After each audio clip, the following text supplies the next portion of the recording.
Bom, fala pessoal, espero que estejam bem. Bom, aqui vai ser o primeiro vídeo de uma série de vídeos aqui que eu vou gravar para vocês sobre física básica aqui para ensino médio e vestibulares, tá bom?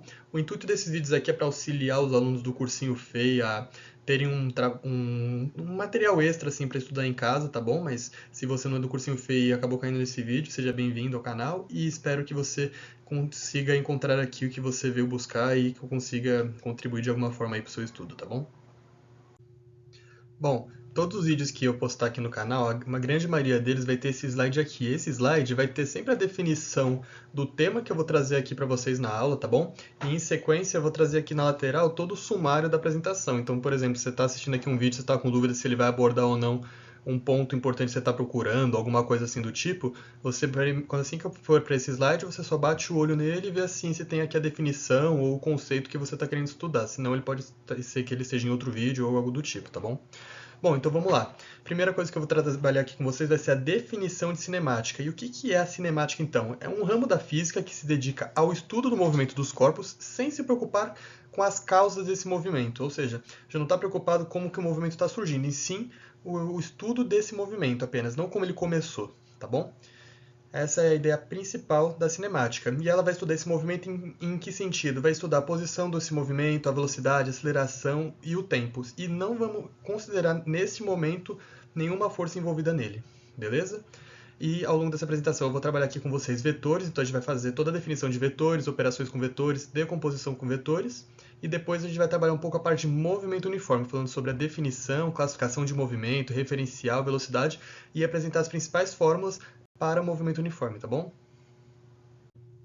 Bom, aqui eu vou começar então falando sobre a definição de vetores com vocês. E vetor é a representação que determina o módulo, a direção e o sentido de uma grandeza vetorial. Aí, vou fazer um parênteses aqui. O que é uma grandeza vetorial? Existem dois tipos de grandeza na física, a escalar e a vetorial. A escalar nada mais é do que um número solto, por exemplo, 10. Ah, fui na feira e comprei 10 bananas. Esse 10 é uma grandeza escalar, você conta 1, 2, 3, 4, 5. Agora, vetorial é tudo que tem módulo, direção e sentido. Por exemplo, um carro andando na rua. Esse carro tem uma aceleração. Essa aceleração tem um valor, que é o módulo, ela tem uma direção e tem um sentido. Então, isso é uma grandeza vetorial, que é diferente de uma grandeza escalar, tá bom? Então, quando eu falar grandeza vetorial, tenham em mente que a gente vai ter sempre que ter esses três parâmetros: o módulo, a direção e o sentido, beleza? E normalmente, uma grandeza escalar na física é representada por uma seta e uma letra representando essa grandeza.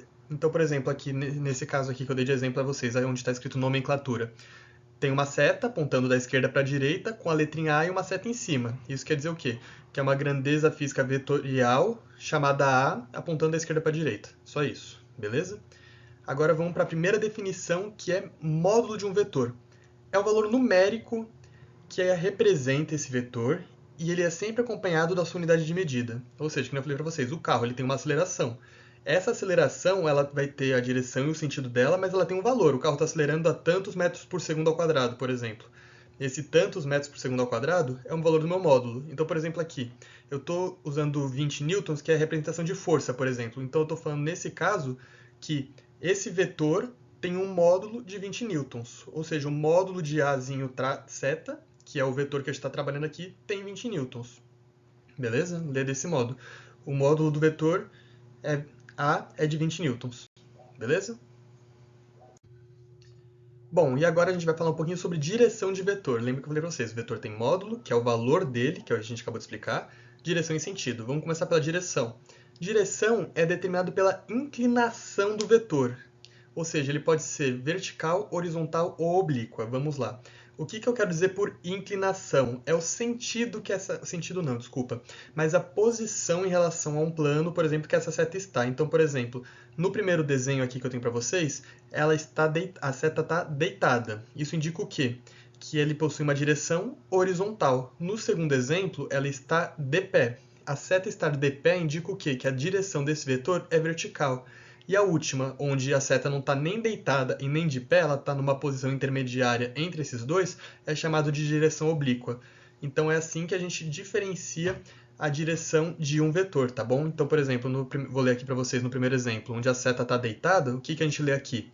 que o módulo do vetor vale 20 newtons, está escrito em cima dele ali 20 newtons, e a sua direção é horizontal, porque ele está deitado. No segundo caso, o módulo continua valendo 20 newtons, porém agora a sua direção é vertical. E no último caso, o módulo do vetor continua sendo 20 newtons, porém a sua direção é oblíqua.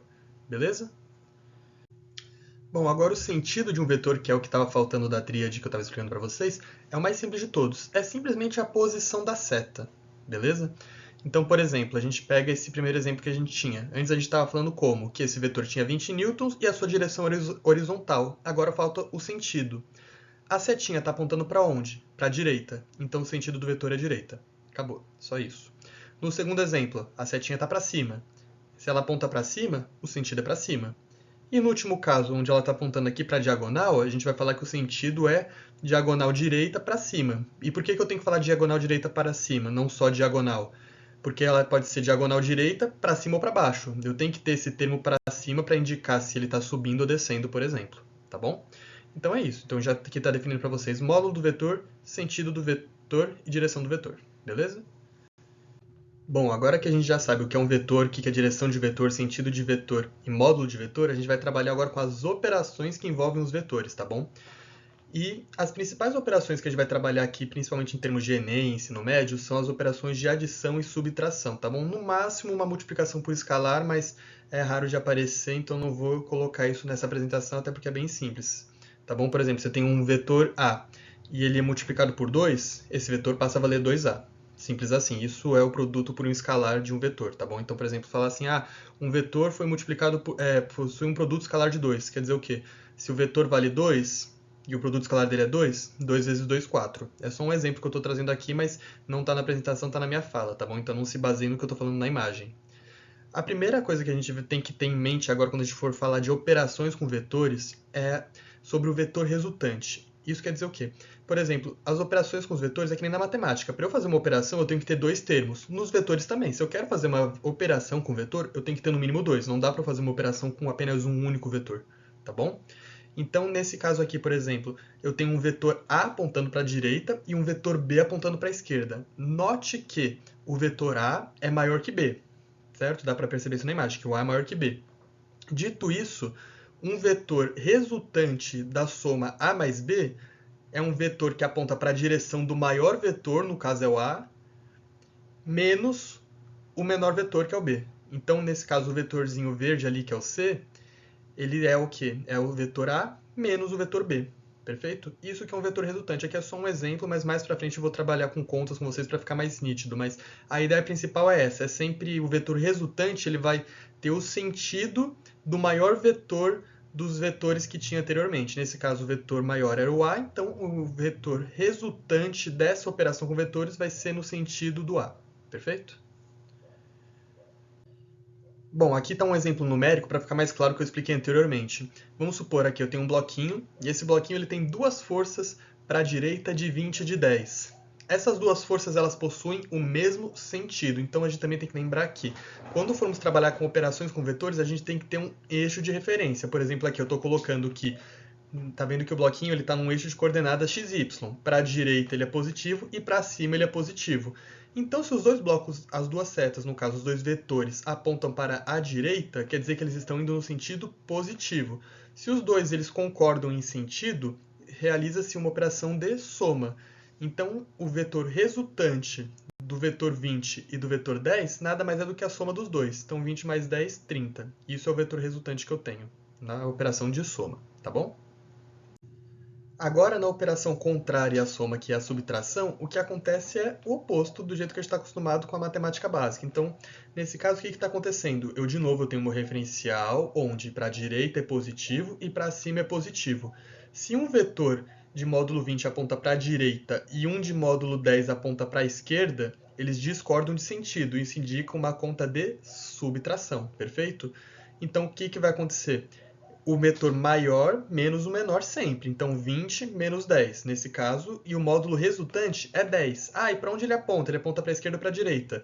O maior é qual? 20 ou 10? É o 20, certo? Se o 20 é o maior, ele vai apontar sempre para a direita, que é o sentido do maior vetor. Beleza?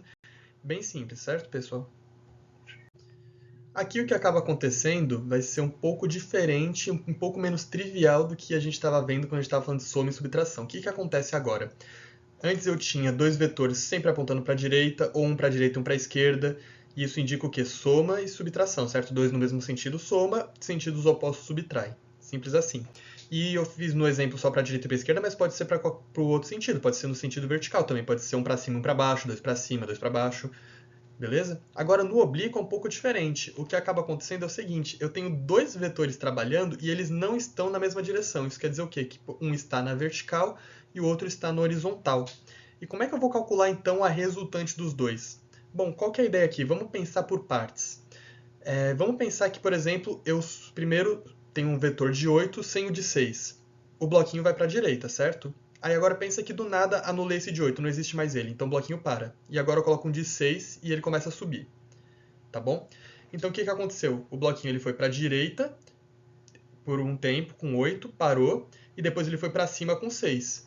Isso acontece na prática? Dependendo da sua aplicação, sim, mas nesses casos a gente está falando de dois vetores trabalhando simultaneamente, ou seja, ele está querendo ir para a direita e para cima ao mesmo tempo. Se ele está querendo ir para a direita e para cima ao mesmo tempo, a resultante dele vai estar aqui na nossa diagonal. Vocês concordam? É isso que está acontecendo. Ele quer para a direita e para cima, só que ele não vai fazer esse movimento pausado de primeiro eu vou para a direita e depois vou para cima. Não, ele vai para a diagonal direto, certo? Que é a resultante desses dois vetores. Essa é a ideia principal aqui, tá bom? E como é que eu vou calcular então agora esse vetor resultante? Bom, quem ajuda a gente para fazer essa continha aqui é o tal do Pitágoras, que vocês vem desde sempre, que é o tal do hipotenusa ao quadrado igual a soma dos quadrados dos catetos, certo? Só que qual que vai ser a ideia agora? Os meus catetos vão ser os meus dois vetores. Então vai ser o meu 8 e o meu 6. E a minha hipotenusa vai ser o meu vetor resultante aqui, que no caso deu 10 a conta, certo? Então o que vai acontecer? Aqui, por exemplo, resultante vai ser igual a... Aqui era o quadrado, né? Eu tirei o quadrado e passei raiz para o outro lado, então ficou 6 ao quadrado mais 8 ao quadrado, tudo dentro de uma raiz. Então, a resultante é igual a 36 mais 64, resultante é igual a raiz de 100, resultante igual a 10 newtons. Beleza? A ideia do conceito principal de vetor oblíquo é essa. Esse é um pouco mais chato de calcular em relação aos outros, porque tem a parte de Pitágoras, mas em conceito ele é simples. O mais importante aqui, além de saber calcular o módulo dele, é saber o quê? Que quando eu tenho vetores em direções diferentes, ou seja, por exemplo, um no plano horizontal e outro no plano vertical, a resultante é um vetor oblíquo, tá bom? Isso é o mais importante de saber aqui. Bom, agora eu vou falar de outra operação que a gente pode fazer com os vetores, que é a mais chata de todas, na minha opinião, que é a que vocês costumam ter maior dificuldade, que é a tal da decomposição de um vetor oblíquo. Agora a gente não vai trabalhar muito com isso, mas quando vocês aprenderem lá na frente a segunda lei de Newton, que vai ser a lei fundamental da dinâmica, por exemplo, vocês vão trabalhar com somatório de forças, mais do que nessa parte de cinemática, inclusive. E lá vai ter em alguns momentos vetores oblíquos, e para vocês realizarem as operações, vocês irão precisar decompor esse vetor oblíquo. Então é importante saber como decompor um vetor oblíquo, tá bom? Então vamos lá, como é que eu decomponho um vetor oblíquo? Repara que aqui nesse exemplo eu tenho um vetor oblíquo de módulo 100 e ele possui uma inclinação de 30 graus, certo? Normalmente essa inclinação no exercício te fornece ou ela é simples de perceber pelo desenho do exercício, tá bom? Então o que acontece? Essa inclinação ela está no eixo x, vocês concordam? O eixo x é sempre esse eixo aqui de baixo, o eixo y é o eixo que sobe. Então, esse 30 está em relação ao meu eixo x. Então, quando ele está em relação ao meu eixo x, eu vou usar cosseno, e quando ele estiver em relação ao meu eixo y, eu vou usar seno. Essa é a ideia principal que eu tenho que ter em mente, tá bom? Então, vetor em componente horizontal, que seria eixo x, eu vou pegar o valor do vetor e multiplicar pelo cosseno desse ângulo. E na componente vertical, que é o y, eu vou multiplicar pelo seno deste ângulo. Então, por exemplo, aqui a gente tem 100 com um ângulo de 30. Esse 30 está no eixo x, beleza. Então, é 100 vezes cosseno de 30. Cosseno de 30 é raiz de 3 sobre 2. Então, 100 raiz de 3 sobre 2, 100 dividido por 2, 50 raiz de 3. Beleza? Essa é a continha básica que a gente fez aqui. E para o eixo y, o que acontece? Não é mais cosseno, é seno. Seno de 30 vale meio. Então, 100 vezes meio é a mesma coisa que 100 dividido por 2, que dá 50. Beleza? A ideia principal aqui é essa. Eu vou fazer aqui a continha rápida para a gente ver. Ó. No eixo x, o que a gente tinha era o seguinte, a gente tinha 100 que multiplicava o cosseno de 30. Quem é cosseno de 30? Raiz de 3 sobre 2. Isso aqui dá 50 raiz de 3, que é o que a gente tem ali, certo? 50 raiz de 3, nunca esquecendo a unidade, newtons. E no eixo y, o que a gente tinha era 100 vezes o cosseno, vezes o seno de 30, que é meio. 100 dividido por 2 dá 50, é o que a gente tem ali, beleza? Então, é sempre tomar cuidado sempre com isso. Sempre o eixo x vai ser o cosseno e sempre o eixo y vai ser o seno. Tomem sempre cuidado que às vezes alguns exercícios de vestibular, poucos, mas costuma aparecer às vezes com pegadinha, às vezes ele troca um eixo, coloca para cima x e para direita y, já vi isso em alguns exercícios, eles fazem como pegadinha mesmo, para na hora de você fazer a decomposição você acabar errando e caindo nessa pegadinha. Então sempre tomem cuidado com isso, lembrem-se sempre que x é cosseno e y é seno, tá bom? E, por conta disso, essa matéria acaba trazendo um pré-requerimento da matemática, que é vocês saberem os ângulos notáveis da tabelinha lá que vocês acabam aprendendo, porque esses ângulos notáveis é pré-requisito do Enem, nunca vai ser dado para você. Um ângulo que não é notável é fornecido. Então, por exemplo, seno de 55, ele vai ter lá o valor de seno de 55. Agora, seno de 30, seno de 45, seno de 60, desses três ângulos sempre, cosseno, seno e tangente, de 30, 45 e 60, o Enem entende que o aluno de ensino médio sabe. Então, esse valor ele, o enunciado não fornece para você. Então, por exemplo, seno de 30, o aluno tem que saber que é meio. Cosseno de 30, ele tem que saber que é raiz de 3 sobre 2. Beleza? Então, essa é a parte de decomposição de vetor. É a parte mais chatinha sobre vetores, mas é bem simples, basta praticar, tá bom? Bom, agora com tudo isso que eu expliquei para vocês, a gente matou a parte de vetores, então agora já sabemos toda a definição de vetores, as operações de vetores e a decomposição de vetores. Agora a gente vai entrar um pouco na parte de movimento uniforme. Bom, então primeiramente vamos trazer aqui a definição de movimento uniforme, que é um movimento que ocorre quando um móvel, entenda por móvel um objeto, uma pessoa, enfim, que desloca-se em linha reta com velocidade constante. E nesse movimento uniforme, o móvel ele percorre espaços iguais em intervalos de tempo iguais. O que isso quer dizer? Se um enunciado fala assim para você, um bloco andou, por exemplo, um carro andou em 1 segundo 10 metros. Isso quer dizer o quê? Que em 2 segundos ele andou 20, em 3 segundos andou 30, em 4 segundos andou 40. Ele sempre vai percorrer o mesmo espaço físico no mesmo intervalo de tempo, tá bom? E para a gente começar a falar sobre as coisas do movimento uniforme, a gente precisa ter um conhecimento em mente que é a parte de referencial. Que a gente sempre vai precisar ter a parte de referencial, até porque a gente vai determinar sempre aqui também de direção e sentido, e lembra que eu mostrei para vocês lá atrás. Para eu determinar direção e sentido, eu tenho que ter um referencial, tá bom? Então, por exemplo, aqui, e a gente também, através desse referencial, vai poder classificar o tipo de movimento, tá bom? Então aqui eu vou só mostrar um exemplo claro para vocês. Para o boneco que está na minha esquerda aqui, o carro verde está indo na direção, tá se afastando dele e o roxo está se aproximando. E no boneco da direita, o verde está se aproximando e o roxo está se afastando. Repara que os carros, eles não mudaram em nenhum momento a direção que eles estão indo. O verde está indo da esquerda para a direita e o roxo está indo da direita para a esquerda. Porém, de acordo com o observador, ou seja, de acordo com o boneco da esquerda ou da direita, um se afasta e o outro se aproxima. Isso é uma questão de quê? Referencial. Por isso que na física e na parte do movimento uniforme, é muito importante que a gente determine qual que é o nosso referencial. Onde é o nosso eixo X, onde é o nosso eixo Y, para a gente determinar se um carro, por exemplo, está indo para a direita, se ele está indo para a esquerda, se um móvel está se afastando, se está se aproximando. Beleza?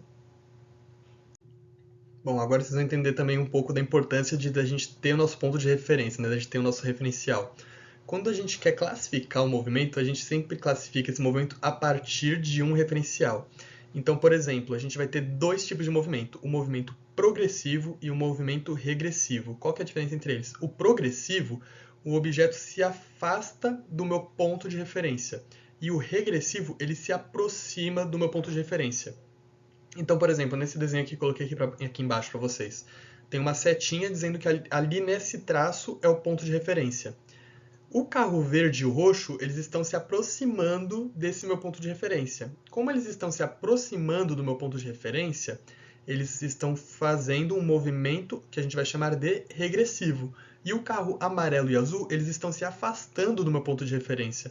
Então, a partir de agora, esse movimento vai ser classificado como progressivo. Essa é a grande diferença. Aproximou do meu referencial, regressivo. Afastou do meu referencial, progressivo.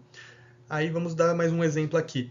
Imagine que, por exemplo, eu mudo essa setinha aqui do referencial. Imagine que agora o referencial é aqui. Aqui onde eu marquei. Que eu pintei aqui de bolinha amarela, que é o meu referencial, certo? Nessa seta aqui. Repare que o carro roxo agora, ele está se afastando do meu referencial. Se ele está se afastando do meu referencial, ele não diz mais um movimento regressivo. Ele diz um movimento progressivo, porque ele está se afastando. Progressivo.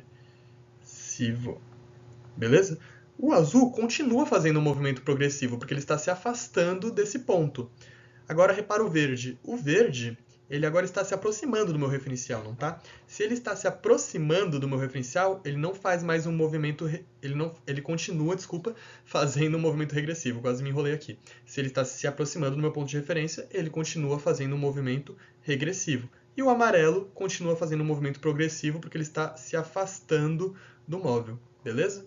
Essa é a grande diferença. Então, ó, repara aqui, só de mudar o ponto de referência um pouquinho, por exemplo, eu só mudei para aqui para a direita, ó, mudei um carro de distância.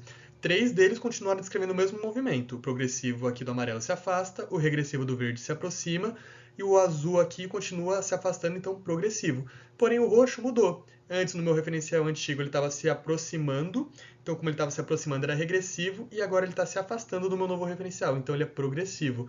Então cuidado com isso, em exercícios onde, por exemplo, muda o ponto de referência, ou tomem muito cuidado sempre onde você coloca o seu ponto de referência. Principalmente em exercício dissertativo. Se você, por exemplo, está fazendo na FUVEST lá um exercício dissertativo, e você tem que falar sobre essa parte de referência, descrever se o movimento é sempre para a direita ou para a esquerda, deixe claro sempre na sua escrita onde é o seu ponto de referência, porque o cara que estiver corrigindo a prova, ele pode ter um ponto de referência diferente do seu. Então, a partir do momento que você estabelece, meu ponto de referência é esse, todo o exercício fica baseado nesse ponto de referência, tá bom? Bom, então aqui continuando um pouco sobre a nossa parte de movimento uniforme, eu vou falar um pouco para vocês sobre a velocidade média e vou apresentar a única fórmula que vai ter nesse slide de hoje, que é a da velocidade média. Mas o que é a velocidade média propriamente dita? É uma medida da taxa média de deslocamento de um objeto durante um intervalo de tempo. O que isso quer dizer? Quanto que um objeto andou em um determinado tempo? Lembra lá atrás que eu falei para vocês no exemplo? Um carro se desloca em 1 segundo 10 metros. Isso quer dizer o quê? Que a velocidade média desse carro é 10 metros por segundo. A unidade de velocidade média é essa, inclusive, metros por segundo. Tá bom? Então, se a unidade é metros por segundo, metro que divide segundo, eu tenho que dividir uma grandeza que é o espaço dividido pela grandeza tempo, para ficar na unidade resultante metros por segundo. Dito isso, a fórmula para calcular a velocidade média é justamente essa, é espaço pelo tempo. Aqui, ΔS por ΔT. Mas se é espaço, por que está S? É do inglês space. Por isso que muitos livros de física acabam tendo letras que não condizem muito bem com o nome em português, porque os livros vêm do inglês e às vezes não foi traduzido a palavra ou a letra que a gente está usando como referência. Então, nesse caso, o S vem de space, tá bom? Então, mas vocês repararam que aqui, antes desse S e do T, tem um triângulozinho aqui, né? O que é esse triângulozinho?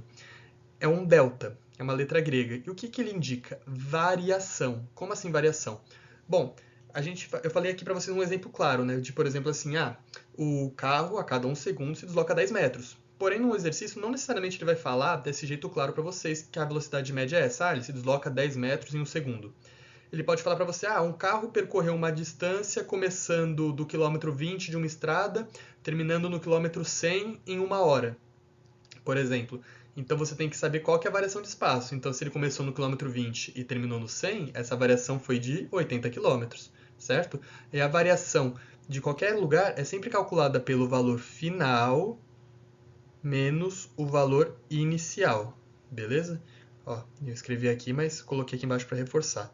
Sempre isso, o valor final pelo valor inicial. Sempre vai ser isso, tá bom?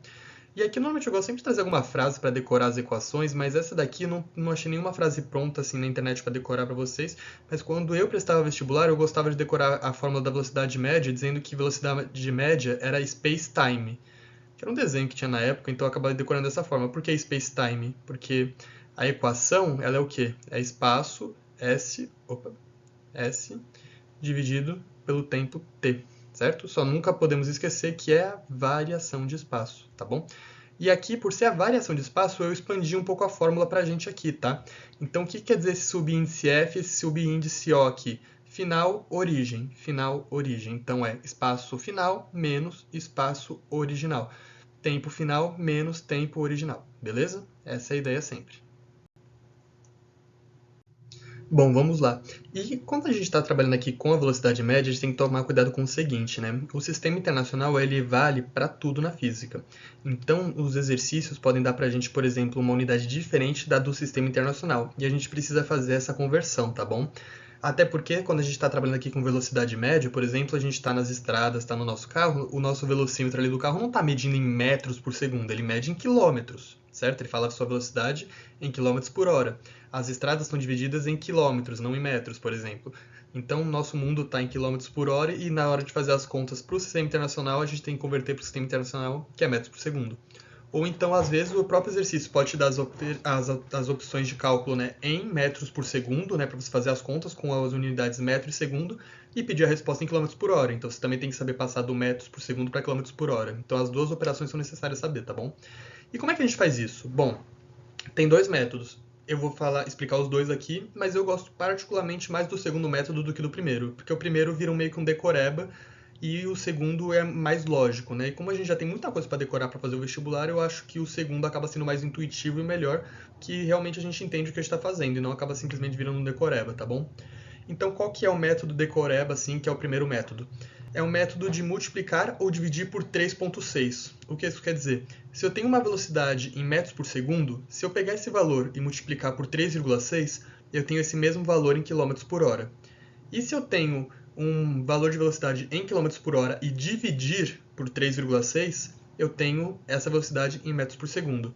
Então é uma conta simples que a gente tem que fazer. Então, por exemplo, 10 metros por segundo multiplicado por 3,6, eu tenho esse valor em quilômetros por hora. 100 km por hora dividido por 3,6, eu tenho esse valor de velocidade em metros por segundo, tá bom?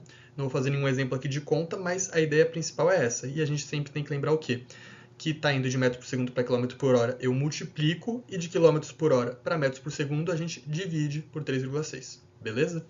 Agora, qual que é o segundo método? É a gente entender o que as unidades estão dizendo para a gente. Então, por exemplo, a gente sabe o quê? Que 1 quilômetro, por exemplo, tem 1.000 metros. E uma hora tem 3.600 segundos. Putz, mas é chato de decorar que uma hora tem 3.600 segundos.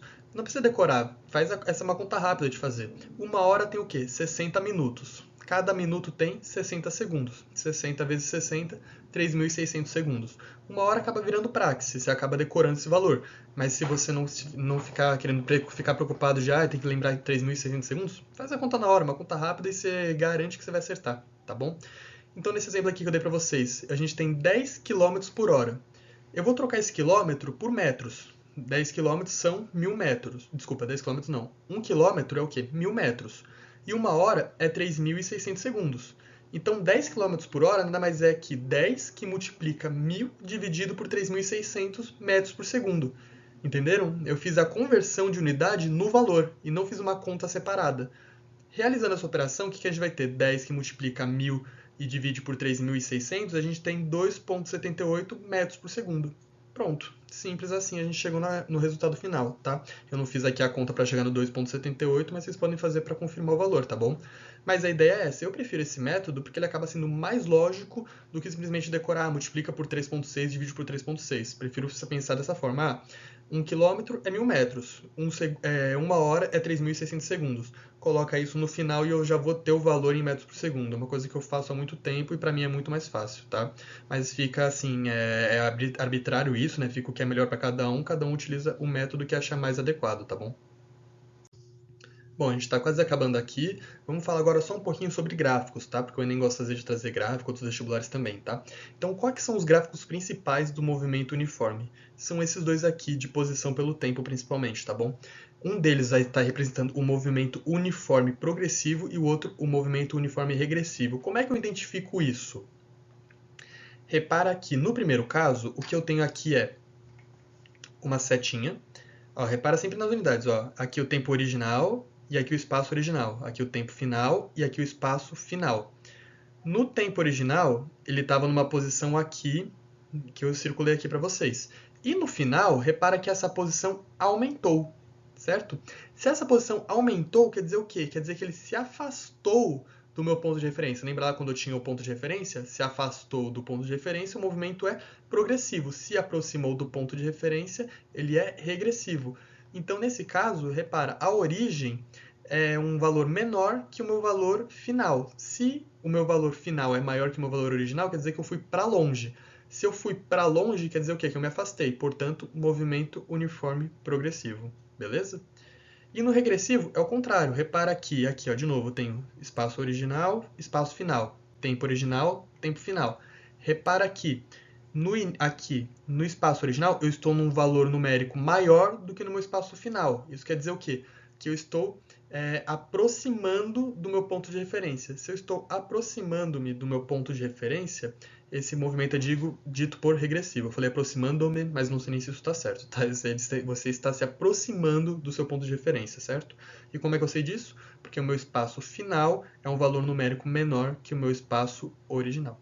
Tá bom, pessoal? Bom, e por último, vou trazer só mais um gráfico aqui que é bem simplesinho para vocês. Esse aqui é mais intuitivo, ele é mais legal de trabalhar, que é o gráfico de velocidade pelo tempo. O que acaba acontecendo? Bom, lembra que no movimento uniforme, um móvel qualquer ele vai percorrer distâncias iguais no mesmo intervalo de tempo. Então, 10 metros em um segundo, 20 metros em um segundo, certo? Isso vai indicar o quê? Que a velocidade dele é constante, perfeito? Então, ela, nesse caso que eu falei para vocês agora, ela é de 10 metros por segundo. Isso num gráfico nada mais é do que uma linha reta constante, tá bom? E reparem uma coisa, se o gráfico ele é de velocidade pelo tempo, o que eu consigo descobrir aqui com esse gráfico? Repara aqui, a fórmula que eu tinha para calcular a velocidade média era o quê? Velocidade é igual a variação do espaço pela variação do tempo. Aqui eu tenho a velocidade, certo? Ó, nessa altura desse retângulo aqui, ó, vamos imaginar isso aqui como sendo um retângulo, todo esse espaço azul, tá? Eu tenho aqui a minha velocidade. E aqui nessa minha base do retângulo, que é do T0 até o TF, o que eu tenho? Eu tenho a minha variação de tempo. Vocês concordam? Se eu tenho a minha variação de tempo e eu tenho a minha velocidade, repara que se eu multiplicar a velocidade pelo tempo, o que acontece? Ó, vou pegar essa mesma equação. Velocidade multiplicada pelo tempo é igual a ΔS. Certo? Todo mundo concorda? Deixa eu só arrumar aqui. Eu só passei o ΔT multiplicando aqui por V, perfeito? E aqui, nessa área desse retângulo, é a mesma coisa que eu estou fazendo, certo? Eu multipliquei V por ΔT. Se eu multipliquei V por ΔT, o que isso está dizendo para mim? Que toda essa área desse retângulo, na verdade, o número dela representa a minha variação de espaço. Então, por exemplo, se eu tenho aqui que a velocidade é 10 e o tempo é 10, a variação de tempo, no caso, é 10, 10 vezes 10 dá 100. Isso quer dizer o quê? Que esse móvel percorreu 100 metros. Então, eu não preciso ficar me preocupando quando eu ver um gráfico de velocidade pelo tempo e ele me pedir a variação de espaço, qual que é o espaço que ele percorreu. Por exemplo, ficar pensando, a velocidade é tanto, a variação de tempo foi tanto. Não, calcular a área direto, porque se eu calcular a área direto desse gráfico, eu tenho a variação de espaço, tá bom? Acabei de provar isso aqui para vocês. E aqui eu só botei um lembrete para a gente sempre lembrar que a área do retângulo nada mais é do que o produto da sua altura pela sua largura. Fechou? Bom, essa foi a aula de hoje, ficou um pouco longa, mas eram muitos conceitos básicos que a gente precisava trabalhar aqui. E é isso, espero vocês na próxima videoaula.